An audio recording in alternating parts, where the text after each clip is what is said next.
Have you ever wanted to have an in-house employee manage your email, newsletter, social media, print, video, but you weren't really sure how to find somebody that actually had green industry experience to know how to do it? Well, today I'm at Shades of Green Nursery and Landscape in Frisco, Texas, and I'm going to interview Tim Wardell, their marketing coordinator, who came here when he was a kid and then eventually started working here as a seasonal helper and now manages their YouTube channel and all these other things. And Tim and I are going to share how to produce video content. I'm actually in their studio. We're going to share with you how to build something like this for not very much money, plus the video gear that Tim uses and some proven sales and marketing tips. My name's Jack Jostes, and welcome to the Landscaper's Guide to Modern Sales and Marketing podcast. This show is all about helping the green industry get found online by the right customers so you can lead a great company, make a profit, and have an awesome lifestyle. Let's get started with today's episode. We weren't getting the leads that I knew we could. We weren't getting the right leads. What started happening is that our leads are more qualified. Our sales have probably gone up by about 10 to 15% a year. We're going to increase our sales volume by $1 million in a year. Tim, it's a real pleasure to be here in person with you at the Shades of Green YouTube studio here in Frisco, Texas. We are just about to launch your new logo, website, Right. Search engine optimization. Really grateful to have had the opportunity to work with you guys on that. And today I wanted to interview you because you're the marketing coordinator here. You're a full-time employee. You do marketing, and a lot of times people come to me and they say, Jack, can you manage my social media or manage my email or do my video? And I always tell people, well, I actually don't recommend outsourcing that because a lot of times it loses the immediacy that you really need to have when you're either on the job site of a landscape or at a garden center. And so I think you're a real asset to the company here. And Tim, how do you find a Tim? How do you find somebody that has to just tell us a little bit about your background and your education and all the different skills that you've developed? Yeah, I can honestly say it all happened by accident. If you'd asked me where I was going to be 30 years ago, I wouldn't have said here. My background is in video production. My degree is in communications, and I got jobs out of college as a public relations assistant, a public relations director, marketing person. Marketing was always a part of every job I did, but it was somehow dealing with the public, either public relations or internally with employees as a communications director. For 15 years before I wound up here, I worked for an entertainment company that provided Old West comedy gunfights to amusement parks. So I was a cowboy, I was a gunfighter. And I did the marketing for that, but I was also an actor. So you're out there on the street or the set of the amusement park, and you're talking to people and interacting with them. It's basically a street performance. You're sitting there as a cowboy, and all of a sudden the character comes in and trouble starts, and the marshal comes in, and hilarity ensues. And so that gets you thinking on your feet and being spontaneous. So I'm doing the performances for them, interacting with the public all the time, just like I would interact with the public here on the sales floor. Mm-hmm. But then I'm also marketing that, which is a very unique thing to market. Nursery and landscaping is easy compared to trying to sell gunfight shows. And then I've lived in Frisco for quite a while. I shopped here for probably 12 years before I got hired here. So mm-hmm. I knew the place. A lot of their plants were growing in my backyard successfully. And long story short, I was trying to look for in a transition phase of my life and wanted a change of pace. And I came and applied here, and I was hired to do sales. I started gardening as a child with my father and my grandfather. I grew up in the vegetable mm-hmm. garden. I grew up around plants. Both of them had wonderful green thumbs and could grow anything, and they passed that on to me. And so I grew up gardening. I shopped here for a long time. I finally wound up getting hired here seasonally, but my background was in marketing. And so I just started noticing, hey, this website could use some work, because I'd built a website for my previous employer. And I said, your newsletter could use some work, because I'd done the newsletters for my previous employer. So I had all these skills that I just kind of built up organically. And then I found myself in a position where I made some suggestions and they said, great, fix it. You do Right. it. Solve this problem for us. And one thing led to another, and I've been here 4 years now. And when I started, I was probably 90% sales and 10% marketing, and now it's completely flipped. And I'm 90% of the time I'm doing marketing stuff. And you and I actually met a few years ago when I was the keynote speaker at Landscape at the Expo with the Texas Nursery Landscape Right. Association. You won the review contest. We Right. had a review countdown, and you guys had the most reviews. Most reviews, yes. And so I gave you a copy of my book. Correct. And that kind of led us to then working together a couple of years later. Tell us a little bit about, what should garden centers or landscape companies hire in? What should be an in-house marketing person versus what should you hire out? And how did you guys kind of navigate some of those decisions? Yeah, it was from first meeting you and getting your book, which I read thoroughly, and it's dog-eared and marked up and highlighted, and I devoured that and tried to implement as much of it as I could. So from then to actually hiring Ramblin' Jackson to help us really implement a cohesive SEO strategy where every sentence of every page of our website served a purpose, and that purpose was getting found online.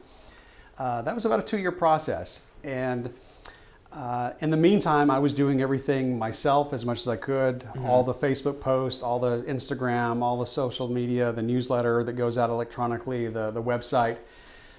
I would say that there's lots of companies out there that will come to you and say, hey, if you'll pay us so much money a month, we'll do Google for you. We'll get you on Google. You'll show up on Google. And we were with a company like that before you. And basically all you're doing is you're giving them money and they're going out and buying AdWords for you. And we've all done searches on Google for everything from a burger joint to an ice cream parlor to whatever. And you get the search results, and the first 3 or 4 will say ad, ad, ad. And then below that, there's a little map.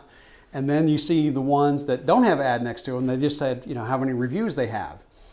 And how many of us have ever clicked on one of the ads? Because we know that's being paid for. And most of us intuitively scroll down and they go, well, this one doesn't say ad, but it's got a 4.8 star review. I want to click on that because if I'm going to go for a pizza, I want the best pizza. If I'm going to go buy flowers and shrubs, I want to go to the best nursery in my area.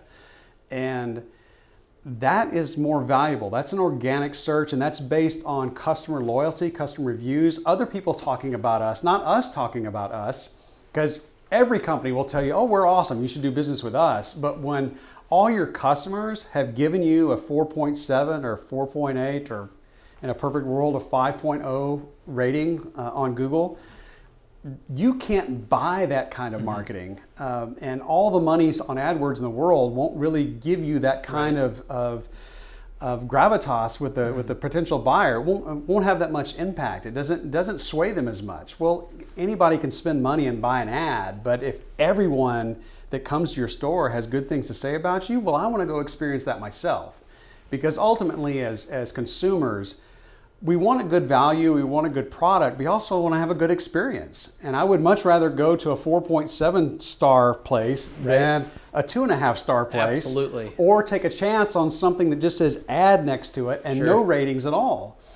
So we wanted to get to a position where people were finding us online for the right reasons. But back to your question is, what do you outsource and what do you do in-house? To the degree possible, do as much as you can in-house, because a lot of those other companies that are more than happy to take your money and do AdWords for you or write blogs for you do not know your business. They don't know your plants. They don't know your products. They don't know your area. We had people, this other company that was writing blogs for us, and they were talking about plants that did not grow in North Texas. Right. Or this blog would go on for 500 words and have no valuable or useful content because you could tell it was being written by an algorithm and not about someone who knew about plants. And there's really no substitute, especially if you're a small independent garden center like we are. We're a family-owned operation. We have one brick and mortar store, about 34 full-time employees. We average about, I'd say maybe 3.5 on our way to 4 million. So right on. We're blessed, but we know our market, we know our area, we know our plants, and you can't outsource that kind of knowledge. I mean, if you've got the information, you need to find the people who can help you get it out a little more effectively, but don't rely on other people for your content. You've really got to take ownership of your content. Right. Because there's very few people that you're going to bring in that are going to understand the plants you sell, the climate, and all the intricacies. That was one of the reasons we started working with you, because you focus, Ramblin' Jackson focuses on nursery, garden centers, landscape. And I want to put my faith in someone who does pizza parlors and plumbers all the time. I need someone who understands the intricacies of my business. Right. And the consumer's the same way. It's like, I've got a plant problem. I need someone who understands the problem and can help me solve it. Well, and Tim, you have a lot of, great marketing skill. I saw your computer earlier. You're creating some new graphics. So you have some design skills. You can shoot and edit video. You can make social media posts, and you know about Facebook advertising and different things. How do you know where to draw the line of, when did it make sense? Because you built before we worked together, the next iteration of your website. What was it that you knew was something to do in-house versus hire out? I think once you hit the wall of your competence, go as far as you can go with what you're able to do. But then, as the old saying goes, a man's got to know his limitations. Right. And once you realize what those are, it's like, okay, I can't do more to our website. I can't write every single line of every single page to be the answer to a question on Google. It was partly a matter of time and partly just a matter of the technical knowledge of how to rank organically on Google. And there's a lot of science, as you know, that goes into that. And I knew what I knew, but I was really aware of what I didn't know.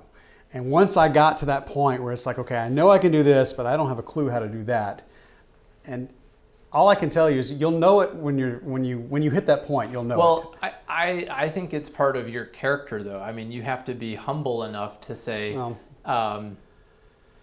this is what I'm really good at, and this is where I need help.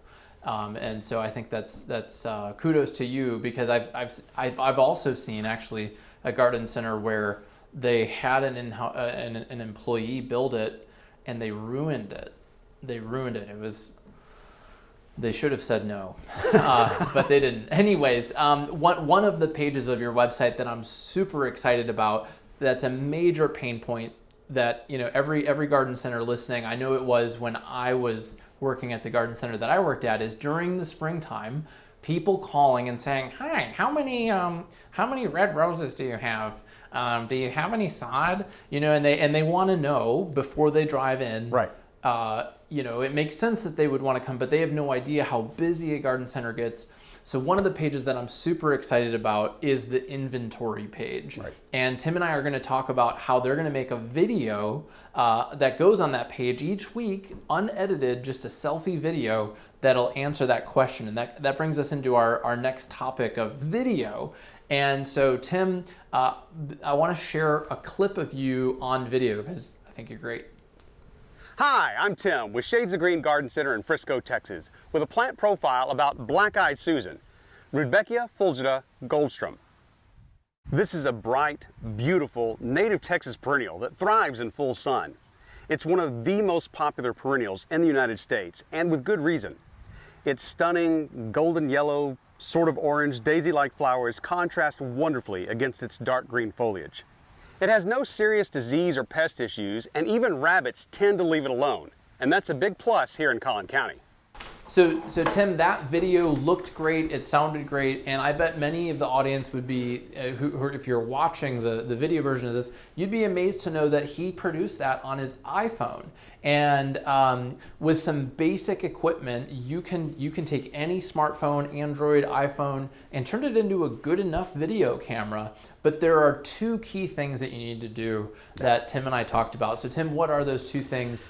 And and for under a couple $100, right, you can have the equipment needed to do those two things. Well, assuming you know exactly what you're talking about and you have something valuable to say to somebody that would be watching your video, The two biggest rules are a still, steady shot, no shaky cam, and audio that you can actually hear. That's not sounds like you're screaming, or that's not barely audible. And I do all the videos that I've shot so far. I've got an iPhone 8. I don't even have the newest model. This is, I don't even know, what are we on now? The iPhone 12 is about to come out. This is an iPhone 8. I've shot all the videos I've done for Shades of Green on this camera. And I've got a bad habit of always getting my finger in front of the lens. So this little rig here cost about 25 bucks, and it's made to just, you've got these little rubber bumpers in it. You put your phone in and tighten it down. You plug in your wireless mic. These are the DeWise mics that I found out about from Jack. These are about what, 45 bucks? Yeah, about 45 bucks. Yeah. And that's actually a wired mic. Yeah, it's wired, but it works great. Yeah. And if you don't want to risk not turning something on, or wireless mics are expensive for one, and then there's so many things that can go wrong. So I love this. You keep it simple. And now your wife actually works with you, and she holds this. You could have somebody else hold it with this, keep it steady, or it can attach to a tripod if you're doing it solo, which is what like right now, we just have my camera on a tripod. Right, yeah. If you were by yourself, you could lock this down. It's got so many attachment points. You could turn it any which way. You could screw it into a tripod. It's got these cold shoe mounts that you can add a light to it, or all other kinds of gear to it. And if I was doing this by myself, I have shot some videos by myself. I set this on a tripod, I lock it down, I go sit where I'm going to sit, record some video, come back, make sure it's there, and then go from there. So a steady, good frame shot is step one, and step number two is audio that you can hear, because the cameras on these smartphones are fantastic. Right. The microphones are not. Yeah, they're well, and that's just kind of the nature of they're made to be held right here microphones in general. Right. Right now we're both wearing a lavalier microphone, and we won't get into how we're editing that. This is a bit more advanced, but for making a good enough video, right. Having a simple lavalier microphone plugged into it. And also, the one other thing I wanted to share with you is a selfie video. So when the camera, if you turn it so it points at yourself, when it's about arm's distance, it actually sounds really good. If you get more than about 2 feet away, that's where you've got to use an external microphone. And so I'm going to actually, just so you can see what it sounds like, I'm going to record a video like I would if I worked here during the springtime. Hey, what's up everyone? It's Jack. I'm at Shades of Green, and we just got a shipment of what would be a good shipment that people would ask about. Hardy hibiscus. We've got this sweet shipment of hardy hibiscus, and hey, we only have 50. We're probably gonna sell them all out, so you guys gotta come check it out, and you can crouch down, show people what you've got. We also have hydrangea, and we just got mulch, and whatever. We've got all these wonderful things, and that's our current inventory. So please don't call, because that is the inventory. You've just got to come on down to the garden center and see what we've got. Right? So, yeah, and that's what we're planning to do this spring on this inventory page that we're building with your help, because again, we're a small family-owned garden center, and half of our staff is on the landscape crew, and half of us are on the floor. And we have so many people here in person on the weekends that there are times where we're ringing up customers at the register and the phone is just ringing and we can't get to it. So we're hoping that we're going to shoot this video on the fly, guerrilla style. We're not going to edit it. We're not going to hook up any mics.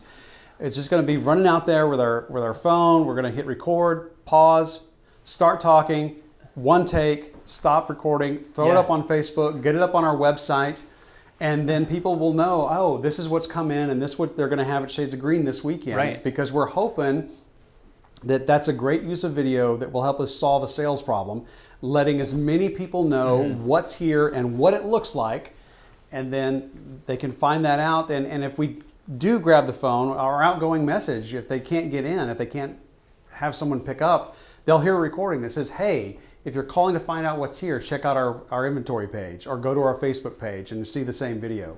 Yeah, I love that. You can email that page to people. You can mention it in your voicemail. It's really going to be a great asset for you.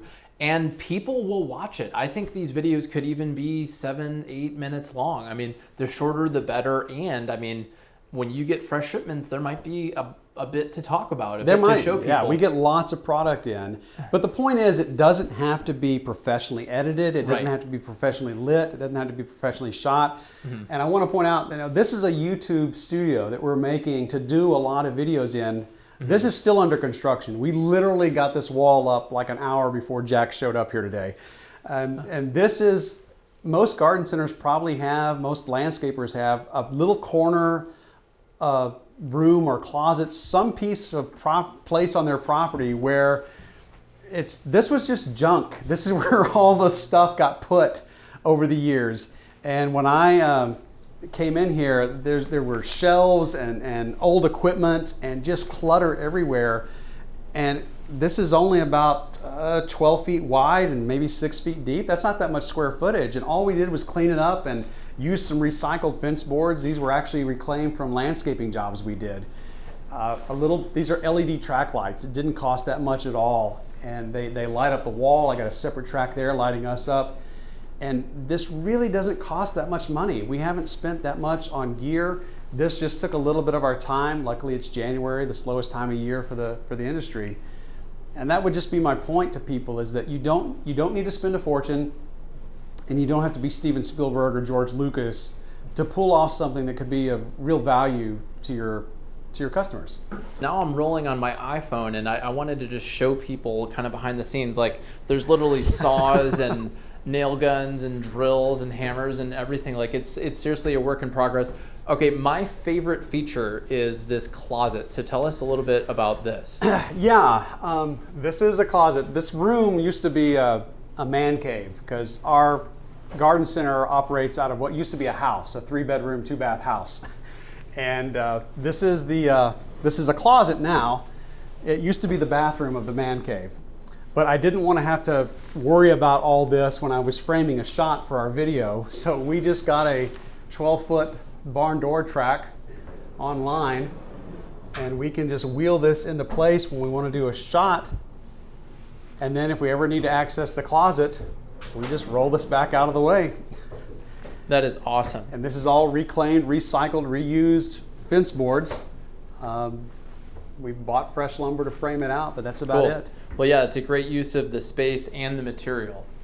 Well, Tim, thanks so much for the tour of the Shades of Green YouTube studio and all these amazing tips. And for those of you watching, think about who is on your staff that you could potentially promote to be a marketing coordinator. Maybe you have somebody who, like Tim, came to you as seasonal help, and now they're on the team, and they're coming to you with those ideas of, hey, it's time to update the website, or hey, the newsletter should really feature this.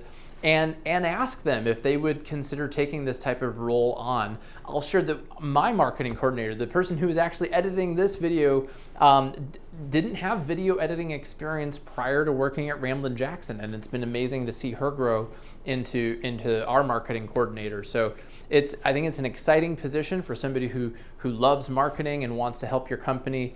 And having some of these things like your email, your print, your social media managed in-house, you're just gonna get some more of that personal and immediate information, like literally what do you have in stock right now, or the photos on the job site or at the company barbecue. Those are just things that having somebody on your team, you can't outsource that like you can maybe a website or SEO or branding or things like that. So I hope you found some great information in this. Check out our show notes for links to previous podcasts that we've done where I go into greater detail about how to get started with do-it-yourself smartphone video. My name is Jack Jostes, and thanks so much for checking out the Landscaper's Guide to Modern Sales and Marketing podcast. I look forward to seeing you next week.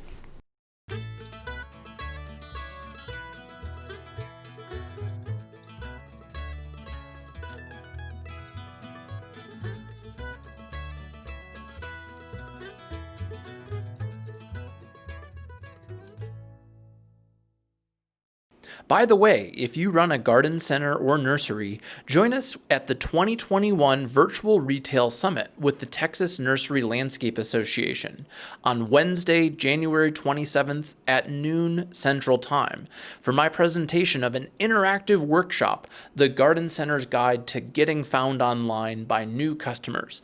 I'll be sharing new content, and it'll be done workshop style. So half of it will be live Q&A where I'll be able to give you feedback on your website and meet with you directly. So check out ramblinjackson.com/events to learn more, and I look forward to seeing you there.